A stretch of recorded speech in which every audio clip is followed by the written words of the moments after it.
I'm in my hometown of Aldershot, Hampshire, in southern England.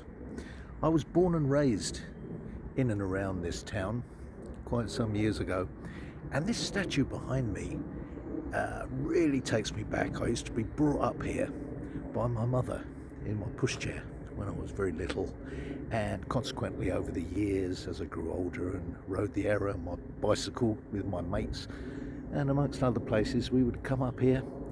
It was such a famous landmark, the largest equestrian statue in Britain, and it commemorates Sir Arthur Wellesley, who was the first Duke of Wellington, and he was a great military leader, quite a superstar of his day, most famously known after the Peninsular War and Napoleonic Wars for his huge part in the defeat of Napoleon Bonaparte at the Battle of Waterloo in 1815.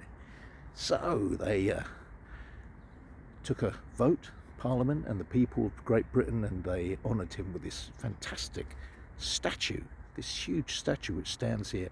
It's 30 feet high, 20 feet long from the nose to the tail of the horse representing Copenhagen, the Duke of Wellington's horse that he rode at the Battle of Waterloo, apart from anywhere else.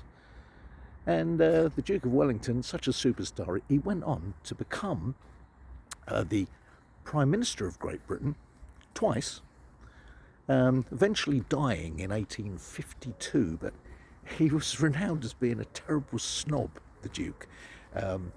Although his soldiers, he regarded them publicly as the scum of the earth.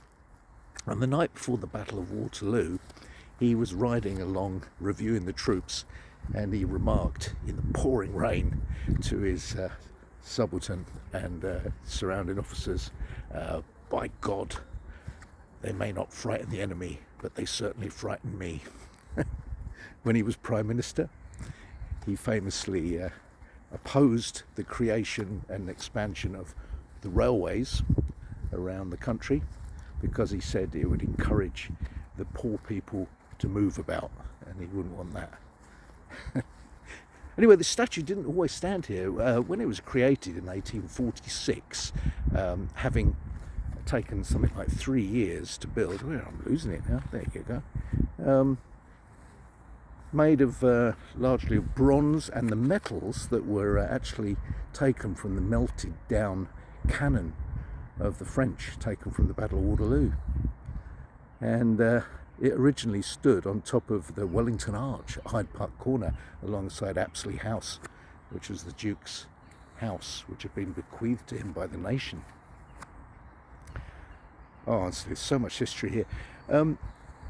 Queen Victoria didn't like the statue. She considered it an eyesore, and they had to wait until after the Duke had died to save embarrassment. But when he did die in 1852, there were plans to move the statue away from London, and eventually it was moved with great difficulty, all 40 tons of it in sections, moved here to Aldershot, which was considered the home of the British Army.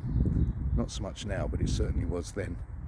And here it has stood ever since 1885, the statue of the Duke of Wellington.